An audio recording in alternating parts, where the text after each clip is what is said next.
Hi, and welcome to Learn Portuguese Simple. Here you'll find simple and interesting stories to help you learn Portuguese. Let's dive into today's story together.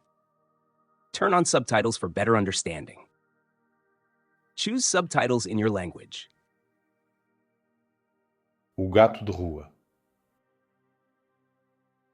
No Porto, perto de uma rua estreita que descia em direção ao Douro, vive um gato cinzento, chamado Tobias. Ninguém sabe quem lhe deu esse nome primeiro. Talvez tenha sido a Dona Amélia, da mercearia antiga. Talvez tenha sido o Sr. Álvaro, que vendia jornais e sabia sempre mais da vida dos outros do que da sua própria. Ou talvez o gato nunca se tenha chamado Tobias antes de os humanos decidirem que um gato precisava de nome para ser respeitado. Tobias é um gato de rua, mas não é exatamente um gato abandonado. Pertence à cidade. Às pedras gastas das calçadas, às escadas úmidas depois da chuva, às portas azuis com tinta descascada, ao cheiro a café de manhã e a peixe grelhado ao fim da tarde. Não tem uma casa, mas tem muitas pequenas casas espalhadas pelo bairro. De manhã, acorda normalmente debaixo de uma varanda, num canto seco que descobriu depois de muitas experiências desagradáveis, com chuva atlântica. Tobias não é dramático, mas acha que acordar molhado é uma falta de educação da natureza. Espreguiça-se com dignidade, levanta uma pata de cada vez e começa o primeiro ritual do dia: lavar-se. Lava a cara, as patas, o peito e, se o dia promete ser complicado, também a barriga. É um gato muito limpo. Há quem diga que Tobias se lava mais do que certos homens que entram no café da esquina antes das 8 da manhã. O Sr. Manel, dono do café, diz isso em voz baixa, mas não tão baixa que a freguesia não ouça. Depois da higiene, vem o pequeno almoço. Tobias sabe que, por volta das 8h30, a Dona Amélia abre a mercearia. Ela finge que não gosta de gatos. Diz sempre: "Ai, lá vem este malandro outra vez." Mas já tem uma tigela escondida atrás de uma caixa de batatas. Às vezes põe-lhe ração, outras vezes um pouco de frango cozido sem tempero, porque a neta lhe explicou que os gatos não podem comer qualquer coisa, avó.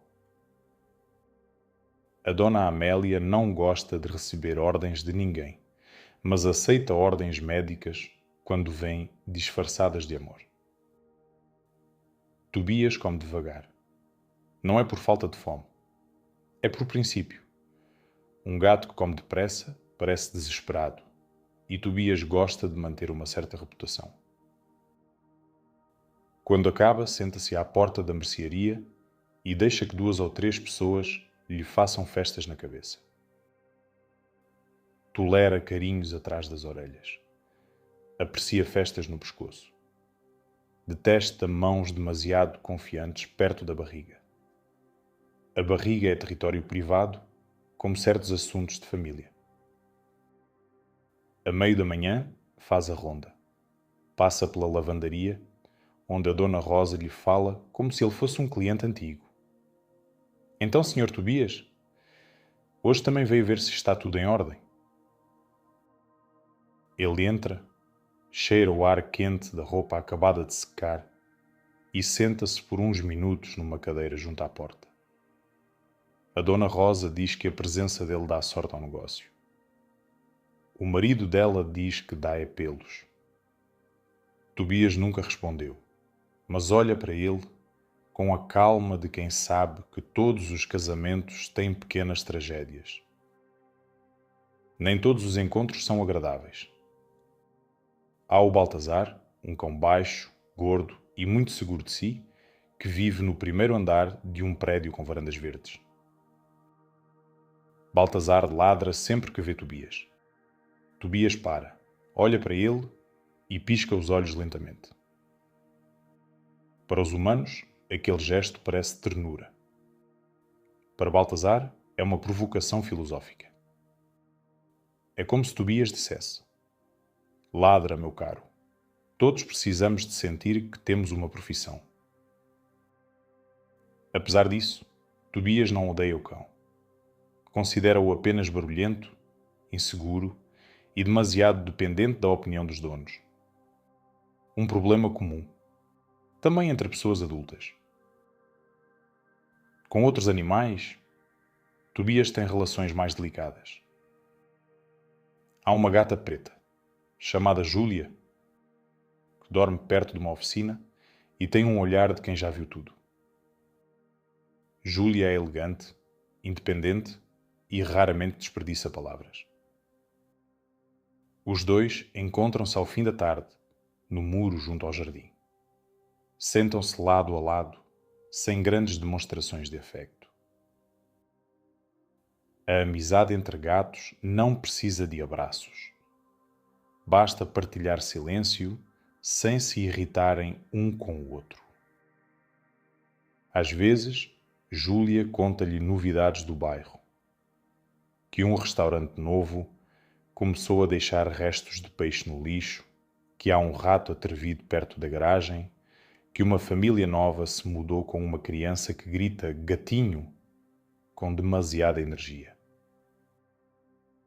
Tobias ouve tudo com atenção. Gosta de estar informado. Um gato de rua sem informação é apenas um poeta pobre. Mas nem sempre há paz. O maior conflito da vida de Tobias é com as gaivotas. As gaivotas do Porto têm a arrogância de quem descobriu que o céu não paga renda. Pousam nos telhados, roubam comida e gritam como turistas bêbados às 3 da manhã. Certa vez, uma gaivota roubou-lhe um pedaço de sardinha que o Sr. Álvaro lhe tinha dado. Tobias nunca esqueceu. Durante semanas, olhou para todas as gaivotas com uma frieza quase jurídica. Não pode voar, infelizmente, mas pode esperar. E Tobias é excelente a esperar. Um dia, perto de uns contentores, viu uma gaivota distraída, a tentar abrir um saco. Aproximou-se em silêncio, não para atacar, mas para lhe dar um susto digno.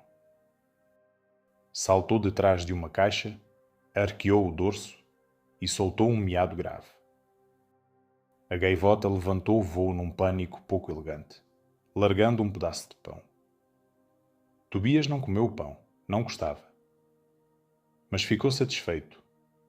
Às vezes, a vingança não precisa de ser útil. Basta ser educativa. Ao início da tarde, quando o sol bate nas fachadas e os turistas começam a subir as ruas com ar de quem não leu bem o mapa, Tobias escolhe um sítio para dormir. Pode ser uma cadeira junto ao café, uma caixa de cartão ao lado da mercearia ou o peitoril de uma janela onde uma senhora idosa deixa sempre uma manta dobrada. Essa senhora chama-se Dona Celeste. Vive sozinha, mas fala com Tobias como se ele fosse um vizinho discreto.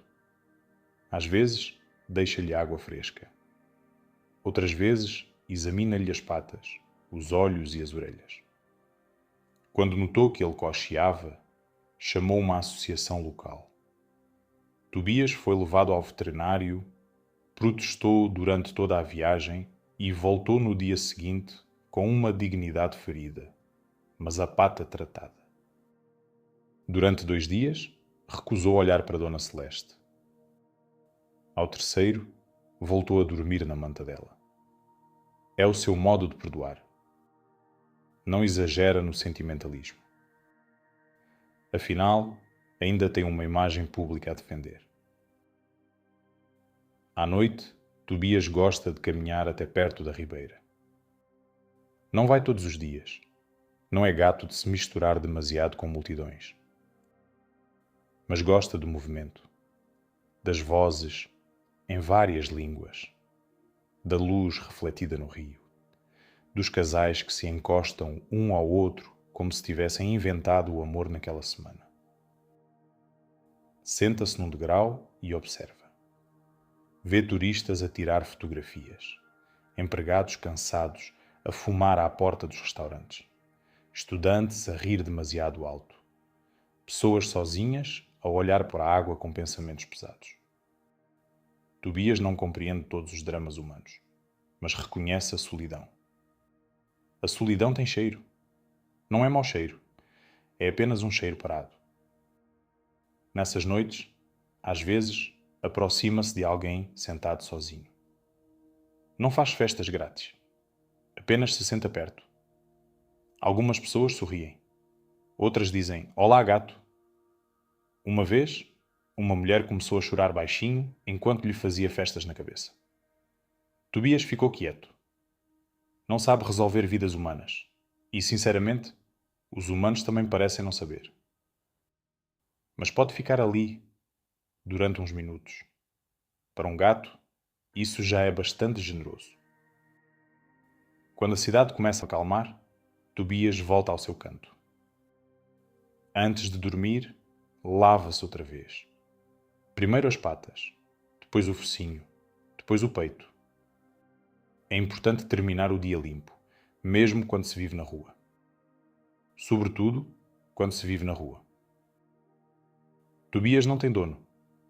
Tem rotas, hábitos, alianças, inimigos, admiradores e uma reputação respeitável.